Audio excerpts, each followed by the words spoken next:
spoilers for Invincible episode 8, season 1, all of season 1. If you haven't watched, please go and watch it and come back. Before we start, right? Ask the question, James. Ask the question. What? The question? What, right now? Yeah, ask the question. Yeah, ask the question right now. Go on. What, whether I should read the comics or wait for the TV show? That's the question. What do I do? Yeah. I don't know the answer. I mean, you will get great pleasure in both circumstances. But I've got to wait. I mean, there is no time frame on season 2. It'll be this time next year, probably. Yeah. So I've got to wait another year. So yeah, I don't know what to do. Ben, should James read Invincible? I kind of think the same as you, Nathan. You'll get a huge amount of enjoyment out of the comic, James. But from what I've seen of the show so far, the show it's telling the same story in a slightly different way.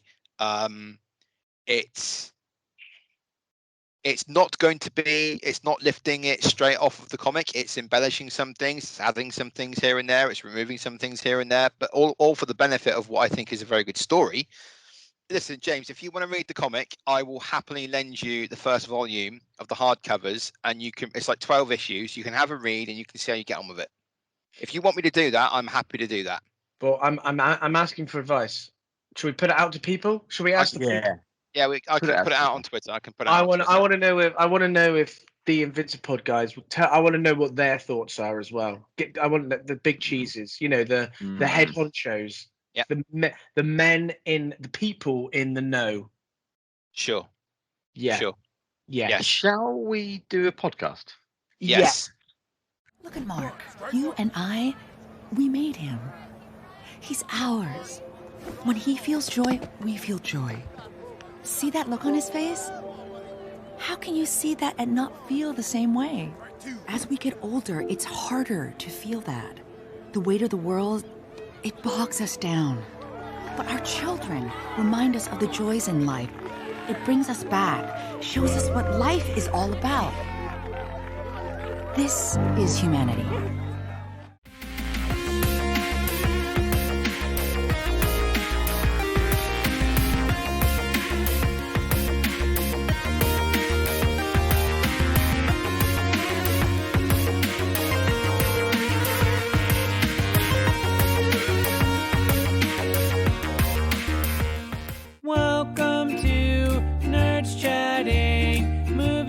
Comic Chat, thanks for tuning in.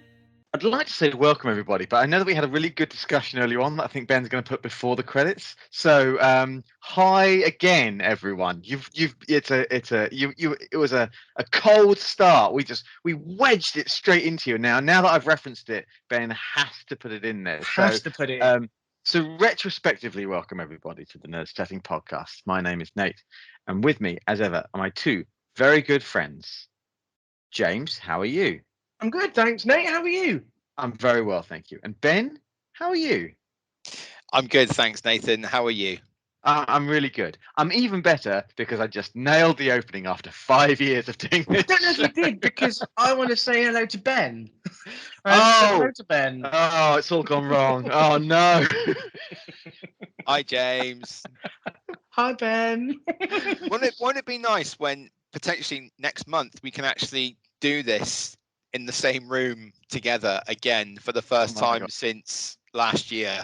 You know we're allowed to do it in the same room. Am I allowed to lick your face? Because that's all I want to do. I just want to get right up in you.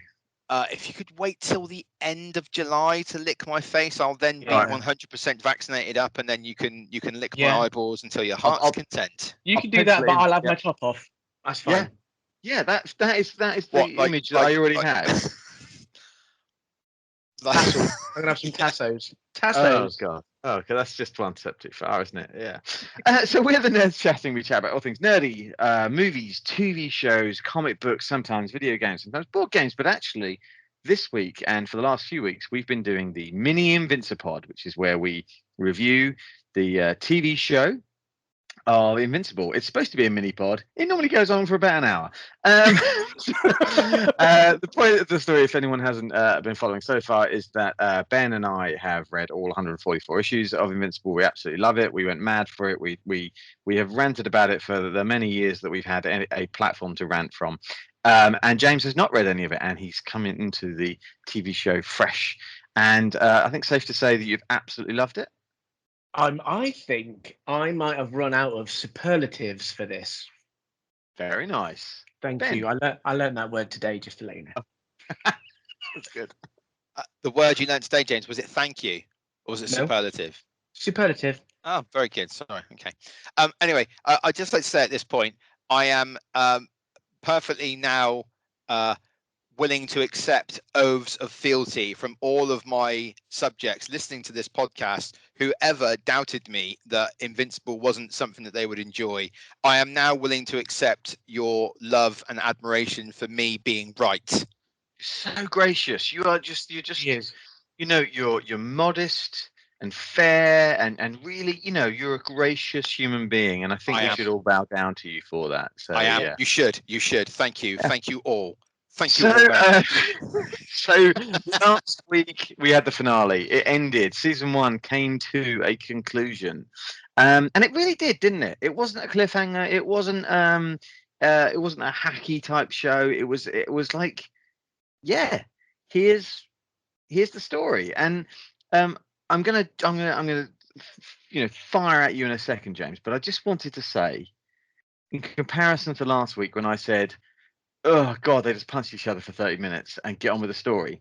Wasn't it wonderful in this episode that they punched each other for about 5 minutes and then there was story for an hour? Wasn't that lovely? Yes. James? Did I watch the same episode? I mean, they were fighting for at least a lot longer than that. Well, Oh no, have I paused? No. Everyone's okay.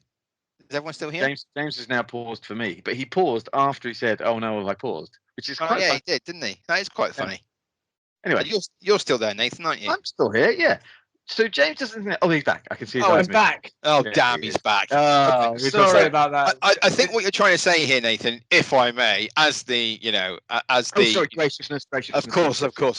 No, but it started with them talking, and then it got into a bit of a fight, and then there was a bit more talking, and then there was a bit more fight, and then there was more talking, and then there was a bit more fight, and then there was a revelation. Yes, you're right. And the fight had a purpose, and it developed the story and the characters. Yeah. Whereas I feel last week when we saw it, it was like, I know it is developing the idea that Omni-Man is, impossible to defeat, and everyone's going after him, and his whole world is unraveling, blah blah blah. Oh, by the way, spoilers. Don't worry about it. I'll pop this in. I'll pop this in here, Ben. Edit this in at the start. Spoilers for Invincible, episode 8, season 1, all of season 1. If you haven't watched, please go and watch it and come back. Brilliant. So I just felt like it was better. But my bit out of the way, I'll stop talking. James, what did you think?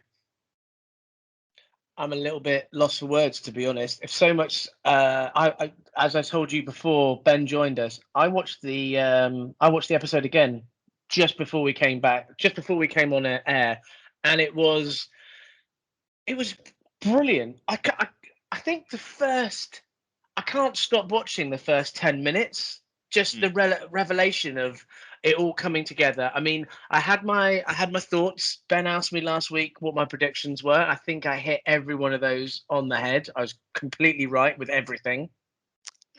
Own it. Just go with it. Yes. No one can go back and listen. So no. And it was just what I was really pleased with, and Nate, you've touched on it already. There isn't a cliffhanger where I want more of this show, but I'm not absolutely like tearing my hair out. I just love the fact that it did the story. Omni-Man's pissed off, don't know where he's gone. Alan's coming out a little bit of a chat, and then the last sort of montage is just showing specific parts of season 1 and just going, oh yeah, shit, I forgot about that. For a second. I forgot about Battle Beast, and I forgot about when Mark went to Mars, and he said he was a Viltrumite, and then like the aliens were kind of like, well, they knew what he was like, but he was being nice, and they're not used to that, and the aliens that then came onto Earth and tried to dominate us, and Omni-Man went and then showed his true colors by just ripping them apart. But at that point I was kind of like, well, he's doing the right thing. These bastards tried to come onto Earth and he's our protector, so he's gonna rip them to shit. Fair play to you, mate. And then he's a prick.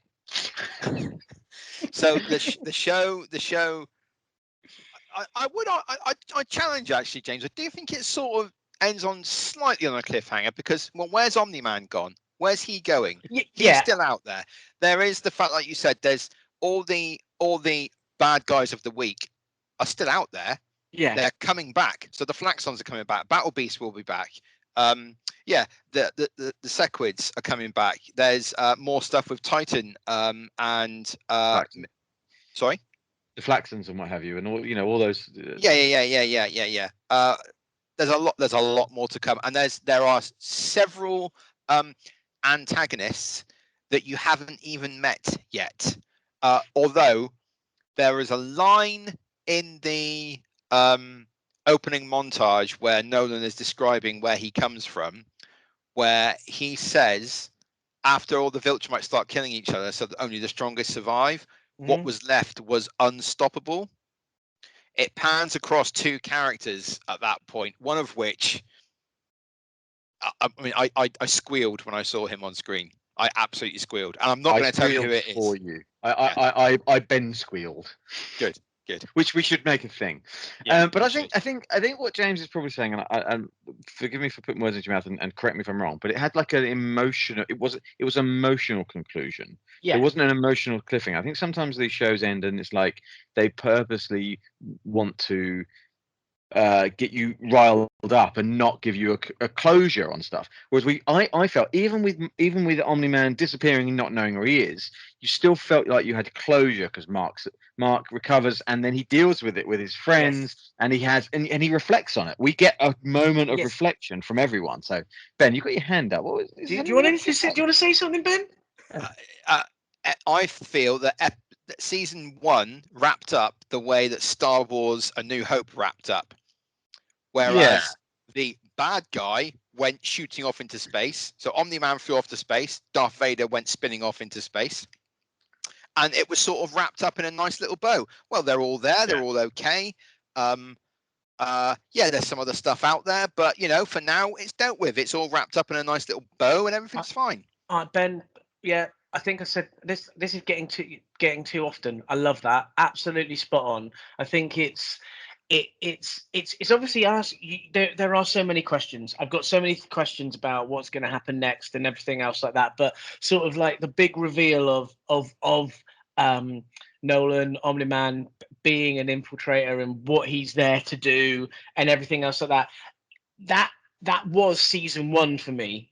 That was the storyline, I think. Looking back on it, it was, end of episode 1, him ripping through the Guardians of the Galaxy and going, what, and then all the other clues that you have, and then all of a sudden it's just like he's battening the crap out of his son, and his son says to him, he said, once he say something like, "What will you have in 500 years?" or something like this, and he'll be like, "I'll still have you, Dad." And then he has that flashback, and then he's really, you can see that Omni-Man's struggling. I mean, I don't know if Omni-Man is his Viltrumite name and Nolan is his Earth name or whatever, or anything else like this, whatever. I don't know. But for me, those two personas were fighting. It was like it was Jekyll and Hyde. It was like Hulk and Banner, all of that thing. And he was trying to resolve that conflict and had to piss off. And then Alan says, like, that doesn't normally happen and there'll be repercussions.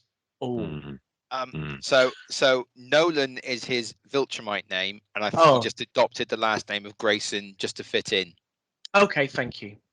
And I think that's what I mean. Exactly what you said there, James. Is that's the emotional resolution, the emotional conclusion. We go through what Omni-Man goes through because you see his memories and you see him coming to terms with the fact that actually maybe this isn't right. And he's learnt from his son. Yes. You know, and he came with a mission, and I love the reveal of his mission, and you guessed it, and actually the Doctor guessed it as well. You know, privately, separately had these conversations, and you see sort of just quite how there's no other word for it, how evil the Viltrumites are, how evil their mission is. They are, they're colonists. They're our past. They're holding a mirror up to us, and there's no question about the mission is pure evil because of the things that he does in this last fight. When he throws Mark through a building in Chicago and all those people die, and you see hundreds of people die in front because of Mark's body, and then like the train scene. Holy crap, that was savage. I saw a brilliant meme. I mean, there's tons of memes have come out of this last episode. I don't know if you guys have been on your meme game, but there are tons of memes. But there was one really awesome one where there's the two faces where there's a few different ones where someone's going like, ugh, and then they're going, ah, like they like hate it and love it. And there's Drake. That's Drake. Yeah. Well, no, but there's other ones. There's like a lady, like viewer, and there's like. I think there's a Bill Gates one and stuff. It's like all different variants of it, but like it's Spider-Man 2 train scene. No, Spider-Man 2 train scene. Thumbs up. Invincible train scene. Ugh. Because he pushes him through the train. It's just like the way that the Omni-Man is torturing, or Nolan is torturing his son to tell him what the truth is, and talking about like literally how fragile the human race are and everything else like that. I mean, I love the flashback. The first 5-10 minutes just set it up for me. It almost answered all the questions that I had through the whole episode for the Nolan story, and I was just like, I'm so glad they got it out of the way, and they just weren't. They didn't spend too much time on the backstory. It was like flipping through this like.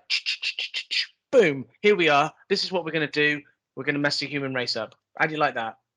Because the important bit in this episode isn't that. Once you need to know that for the important bit, which is Mark and Nolan's relationship. Yes. That's the like, and all of those deaths are background. And isn't that peculiar that we feel it? We feel, horrified by it, but at the same time, it's less important than this conflict going on between these two people. Yes. And I hats off to this show. Like just, proper, doffing my cap. With the pilot scene was just out of this world in terms of writing. Yeah. So there are the planes coming after Nolan. They're going to do is scratch him. They're going to tickle him. He destroys one plane, nearly kills the other, nearly destroys the other one. Mark goes through this, huge scene, saving the pilot, saving him out of the ejector seat. The parachute goes off and it misses. Flies off. He grabs hold of him. He saves him. It's a really, heroic, fantastic moment. Nolan comes down and he just squishes his head in without even, like we would squish a grape. And the doctor beside me literally yelped. And we'd already seen loads of death and destruction, and yet this show can do that to you. Yeah. It's so clever. It's such brilliant writing. I'm going to say something really, really stupid now, that but it's linked in because it was one of my favorite scenes. Is when Nolan goes and Mark's there just lying in Everest, and then the helicopters come in, but they're chopping the scenes, and it almost looks like I don't know, is it out of the comic book, those scenes? Because there was not a really lot of movement. You'd have like a flash, and then you'd see Debbie and Cecil coming out of the helicopter, then it would go out, come back in, and then there would be like the St. John's ambulance, I don't know, the medics around him and stuff like that. I was just like, that felt for me that it was a comic book, and I was kind of watching it on the telly and rather than just having it from the pages of a comic. But it was great. I loved it. I mean, I don't know, Ben. I can't remember exactly. Can you remember those pages? It may have just been thematic. It may have just been but I thought it was amazing. I think it was thematic. I don't think it was lifted straight from the comic. There might be the old panel where they show up to pick him up after Omni-Man flies off, but I don't really remember. What I do remember is that the scene where Omni-Man flies off of Earth, and you've got the tears. The way he flies up, where he's just literally sort of flying off like that is almost literally lifted straight off of a Ryan Otley panel from the comic book, where it's a full page spread of him just flying off of Earth with tears streaming out of his eyes. I want to just very quickly say that I mean, everything that I saw up to this point was incredible, but the flashback to Omni-Man, like, done with watching Mark at a baseball game when he's a kid with Debbie, and then Debbie explained to him, look at him, when he feels joy, we feel joy, and our children remind us of what it is to be human, of what it is to learn and to grow and evolve and change. That scene, when you saw the switch in Nolan's face, where he's like, he's all stern and he's stoic and he's hard, and then he sort of looks at it again with almost fresh human eyes for the first time. He's like, oh, okay, I understand what you're saying. And then he gets into the fact that his son's hit a home run, and he's about, or he's hit the ball a long way, and he's about to, run through all the bases. We don't know what baseball is. We're not American. I don't know. We play cricket in rounders. I don't know what they're doing. Anyway, that is not in the comic. That whole scene is not referred to in the comics. It's referred to slightly differently in the comics, but it was so beautifully presented in the show that I had to catch my breath, because I was getting a bit emotional. I genuinely was, because it was so well done. This script for episode 8 was written by Robert Kirkman. Oh, well, there you go. And I could tell. Everything, Is he famous for anything? Does he do anything? He's done a couple of small projects, tiny. Small short stories? Nothing you'd have heard of. Nothing you'd have heard of. All right, okay, fine. No, sorry. But I'll look him up. So what I would say also, I mean, I think we've poured a lot of love over the sort of Mark and Nolan scene. However long you want to call that scene, that fight until Nolan leaves.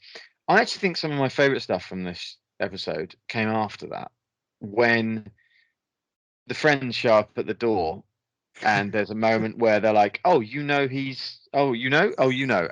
they go for a burger together, and they're just chatting, and then Mark has to disappear to do superhero stuff, and it's like they're sitting there, and they've then got to deal with the reality of it, and they've then got to go, oh, actually, this is what Mark does now. This is life, and it was a really lovely, like, real moment.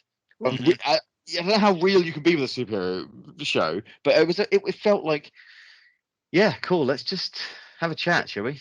It's like normal life, but with super. Like, that's what it's like. Now, were they taking the piss with that? They didn't know that Eve was a superhero, and they're like, "Oh yeah, you kind of look like her." Yeah, was that? I don't know. I thought it was funny though. I did think. I thought it was hilarious. I laughed out loud. I was just like, well, because she looks exactly the same, but she's just done. Her hair looks a little bit glossier, and she's in a Supergirl. I'm sorry, a superhero outfit. I think that might be a like an in joke, an Easter egg type thing to take the mick out of, like, Clark Kent and Superman. Yeah. Because you guys take your glasses off now. I still know it's you. So.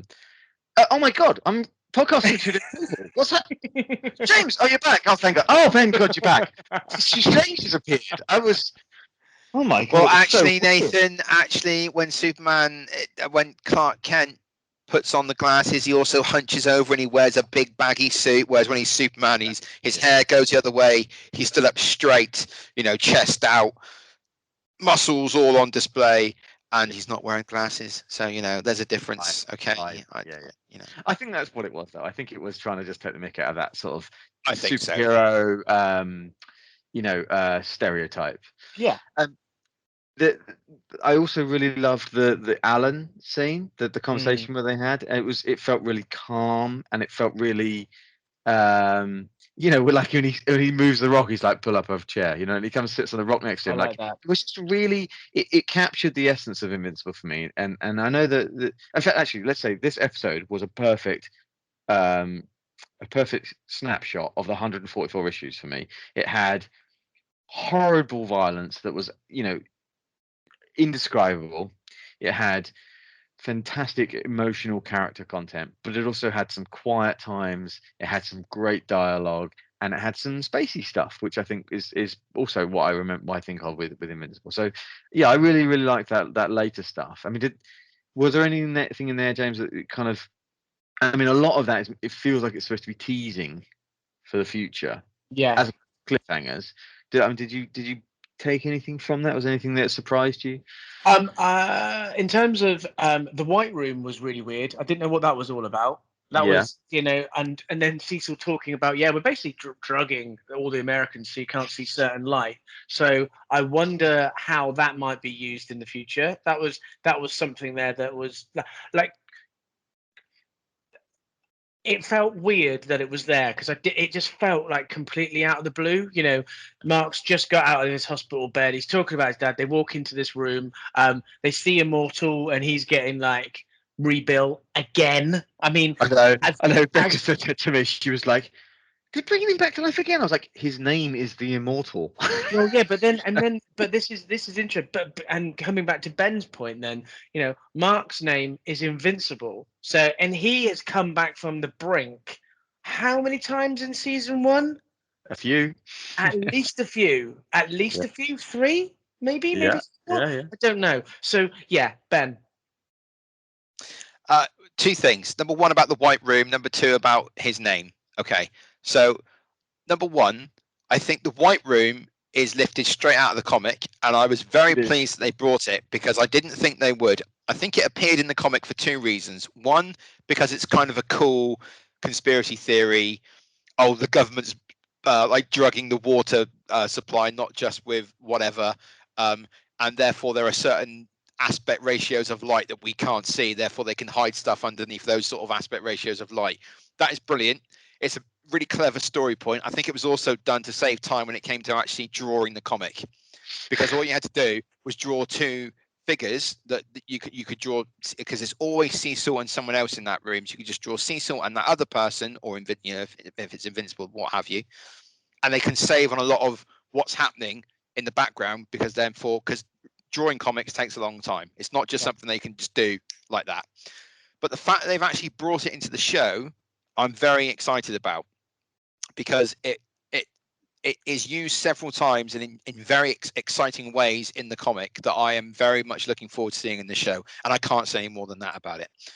Number two, his name. I was listening to the Invincible podcast on this, and his name, Invincible, isn't just the fact that he can't be killed, because we know that he can be beaten up. He can be killed. Viltrumites can be killed. We saw in this episode the first, you know, the Viltrumite civil war, where they were killing each other, so only the strongest survived. Viltrumites can be killed. He is not called Invincible.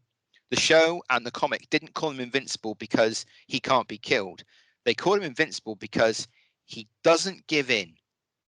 His will not be broken. He will go through so many things. He will go through his dad betraying him, his dad leaving him, becoming, you know, killing the Guardians of the Guardians of the Galaxy, the Guardians of the Globe. He will go through so much throughout this run on the TV show. You have no idea what is in for him, JB. And if you think what's happened to him right now is a lot for him to take, you have absolutely no idea what more is to come, because there is a lot. And his name is Invincible because he keeps coming back. He doesn't give up. He comes back for more. He will not give in. Nathan. Ben, your monologue then has inspired me to answer James's question. Go and read the comic, James. Oh wow! You'll love it. It's a hardcover story. volume 1 on its way to you before the weekend, JB. Oh my goodness, Ben! Whenever you deliver it, it will be back with you in 3 hours. It's a really excellent story from start to finish. It is. Nathan nagged me for, I want to say, something like 3 or 4 months Ben, you want to read this comic, Invincible? I really think you'd like it. Like, oh, I know, but I'm reading The Walking Dead, and I'm really into that, and I got a lot of that to catch up on. And maybe, yeah, I'll get to it. Maybe. I think there was one day, I can't even remember what it was. I think you basically just sat me down and said, "Look, Did I Captain America you? Did I sit the other side of the chair? You sat me down, and you were like, so you're not you sure want to if you read should But basically, you literally, I don't think you got cross, but you literally said, "Look, Ben, I know what you like. I know what I've lent you before and how much you've enjoyed it. I know you will like this comic. I think you've got to read it." Now, I knew, JB, that you would like this show. Yeah. Ultimately, I knew you would like this show. I think you will love this comic. It might take you a bit of time. What you have to remember is this comic was the first 12 issues came out in 2002 to 2003. So this is like, almost 20 years ago. It's not quite as quick to get things going as the show is. However, it's got the same building blocks that the show has, of a background, of a plot, of a story, of a narrative, of everything. So yeah, I do think you'd enjoy it if you did read it. If you gave it a chance and you read it, I think you'd really enjoy it. So that's, I think with the show as well, in your mind, that will help you, fill in the I don't know, character voices and things. You know what I mean? Like sometimes I come to a new thing, I read a new book or something, I'm like, I don't who. They describe the person, but I still can't visualize it. yeah. But sometimes I'll read a book from a film, and I'll be like, now I know exactly who that person is and what they sound like. So Cool. that should help. Okay, so Nate has now made a decision. Ben, what is your decision, or are you still thinking? Or the fact you're giving me the comic tells me that you've made a decision in some way.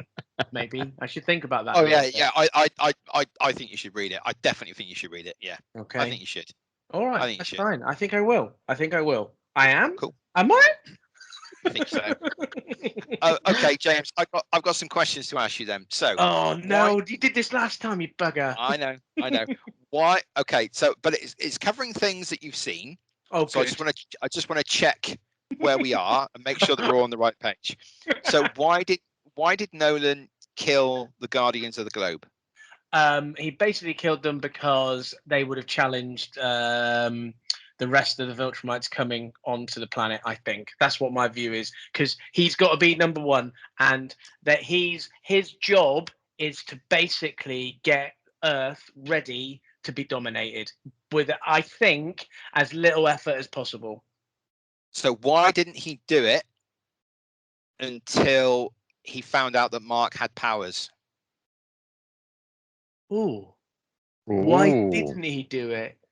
Oh, I never thought about that connection. So Ben. why didn't he just land and go, "Oh, so you guys are the superheroes on this planet? Cool. You're dead." Why did he wait 17 years until his son developed powers to then go, "Okay, Guardians of the Globe, you're out"? Oh, Ben, I don't know. I've never drawn that connection before. That's a good one.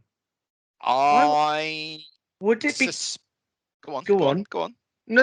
Go ahead. I'm assuming. No, I don't know. I genuinely don't know. Nathan, what do you think? Is it to do with building up the army? I think so. Yeah, because colonizing, right? Like it's yes. Excuse the possibly crassness of this, but planting the seed. Yes. Yes.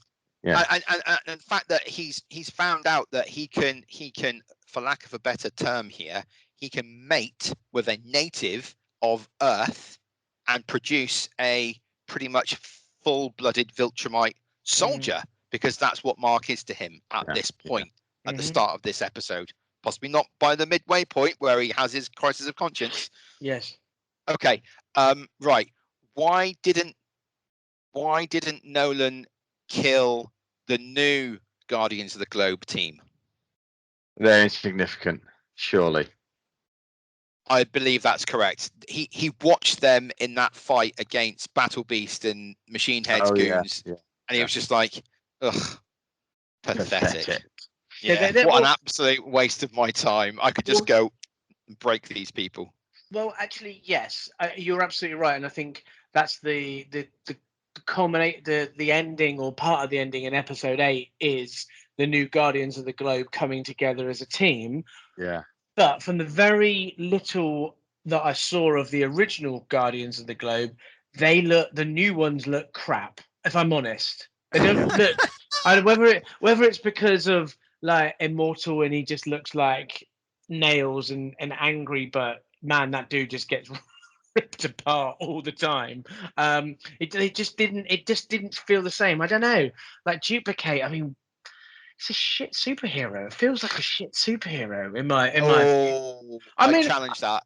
I know. I Well, you would challenge. because you've read all the books, but in the comics, and once I've read it, I can come back and go, I was wrong. Do you know what I mean? Sure. Okay, I got one more question I can think of right now. Where has Nolan gone? I would say he's either gone home, which is going to be a problem for him, or he's gone to an outpost somewhere where he has maybe a brother or a sister or a family member or something like this. Interesting. Or he's got a secret hideaway where all the Viltrumites that go to infiltrate the planets and then cock it up, they've gone to their own little planet and have a beer. Interesting. Go on, Nathan. I've only just remembered where he has gone, which is quite funny, really. My brain just went like, "Oh, he's gone," and that was the end of the show for me. But obviously, I know. Where's he gone? Well, he's gone to that place, hasn't he? Yeah. He's gone to IKEA to buy some new furniture for his house. Oh, Yeah. I thought he'd gone to Krypton or something like that, at least. Is that the wrong show? So for our mini pod, we've done 40-ish minutes, which should have been a 20-minute pod. So I think we've done pretty well here. I think we've done good guns. Yes. Yeah, I want to reread it now again as well. So James, I recommend you read it. Okay. Yeah, and I think we're just on tenterhooks now for seasons 2 and 3, which have been announced. Yes. Seasons 2 and 3 have been greenlit. Yeah, I don't know if it's going to be this time next year, Nathan. I think it might be a little bit longer, but what do I know? Seriously, what do I know? I'm sure they're already writing it, but of course, it's the animation. And of course, this TV show took about 2.5 years to bring together, maybe 3. So I don't know if it's going to be this time next year. Yeah, but I mean, the machine is built. Sometimes building the machine is the difficult bit. Now all they've got to do is crank the handle, and they should be able to turn out some of this stuff. You talking about robot? Yeah, a robot. Yeah. Amazon will throw money at it. It's got nothing but blazing positive reviews. So Amazon will throw money at it, and money makes things happen. So you can get more and more people animating. Robert Kirkman's already got a base storyline. He's just got to decide at what point he wants to start season 2 and finish season 2 and draw his bookends. I think it's the sort of thing that they actually could start now really cranking out once a year, or even more maybe if they've announced season 3, picking their seasons. I mean, it'll be scheduling, won't it? Like when is Lord of the Rings coming out? When is Wheel of Time coming out? When is The Boys season, whatever. Boys, yeah, exactly. Other things that I've fallen out of my memory. Like Rick and Morty and things like that. These other things which aren't on the same platform but are going to be competing. They'll want to choose. They'll want to pick and choose their moments. So yeah. So I think that's the end of the review. I mean, we all pretty much universally loved it in every single way. There was not really anything bad about it, was there? No, nothing. I am going to rewatch the entire season whilst you guys are rereading the comic, which I've just done, by the way. I did that. I think I reread that in March. Yeah. No, February. No, I reread it in February. Anyway, reread the whole run. Had a great time of it. Had a really great time of it. In preparation for the show coming out. So yeah, I'll rewatch the show whilst you reread the comic. There you go. Yeah. I think we've lost James again. I think. Oh, he's back. No, he's back. He's Sorry, back. I just went off to see where Omni-Man has gone, and now right. Now I know. Yeah, I had a quick chat with the dude. He's angry. JB, you've got to promise me something. Like this, just all wistfully. You've got to promise me something, though, JB. You've got to promise me something. If you read the comic, don't go online and say to yourself, "Oh well, because I'm reading the comic, I could maybe nudge in a few spoilers about what happens in later. Don't do it, please. Don't do it. Just read it. Well, Just read it. You just need to be ready that I could call you at any point. Be like, I'm done. I'm done. I want to tease it. I want to tease James. I'm going to tease James with some spoilers that aren't spoilers. How does that sound? Oh my okay, god! Really? How does that work? Okay, Ben. What about when the red person turns up? It's a really, really big red person. Oh, sorry. Yes. Yeah. I know what you mean. Yeah. What about when that younger person turns up? Yes, I know who you mean. Yeah. What about when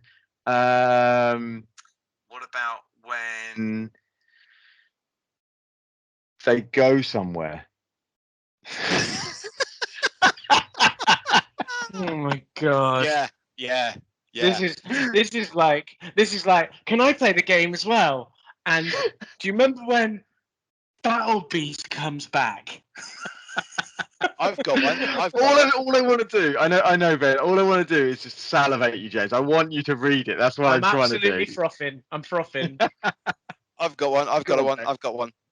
Yeah. What about when Mark has the opportunity to do it all again? Oh my god. Oh, have we got alternate timelines? Well, thank you very much for tuning in, everyone. This has been the end of our mini Invincible pod. This is part 5, I think. What is this? Part 5? Is this part 5? Yeah, part maybe. 5, yeah, it was, 8. because there was 3 in 1, wasn't there? And then That's right. Yeah. And then 2 in 1 and stuff like that. Yeah. So This was great fun. where can people get in touch with us to let us know what they thought of Invincible? Let us know what they thought of our reviews of Invincible. They can do that on our social media channels. So we're on Twitter and Facebook and Instagram. Just search for Nerds Chatting, all one word. You'll find us. You can send us an email, nerdschatting@outlook.com, and you can listen to all our previous episodes of our mini Invincipod reviews by downloading the podcast for free. We're on YouTube, we're on Apple Podcasts, Google Podcasts, and we're on Spotify and other podcast platforms like Podbean. nerdschatting.podbean.com. There you go. I feel like years ago, you and I did a Why You Should Read Invincible podcast. I'm sure we did an episode on that. I don't know if we did. I think we might have talked about it. I definitely think we reviewed the final issue of Invincible. Right, we maybe. Oh, no, maybe we did. Do you know, I can't remember. If only there was a way to find out, and maybe I should just listen to that. No! It'll be crap because I won't have been in it. Yeah. Oh, no, my internet again. Thank you so much, everyone, for tuning in. We'll be back in the next couple of weeks with some Marvel news and some Marvel reviews, and then some other stuff after that. Yep, we will. Oh, James, we've lost James again. Oh my goodness, look at that! What a joke. He's going to say, we can say goodbye for him. Hang on, we'll do it. Hi, my name's James. Thanks for tuning in. You've got to emphasise the Devonshire with James. Yeah, sorry, you're right. Yeah, well, you can do it for me. Go on, go. Hi, my name's James. Thanks for tuning in. Bye. I'll tell you what, Virgin Media is not playing friends with me today. I tell you what, they still haven't sorted themselves out. All right. Got it. Thanks for tuning in, everyone. Bye. Bye. Bye. What will you have after 500 years? Oh, Dad. I still have you.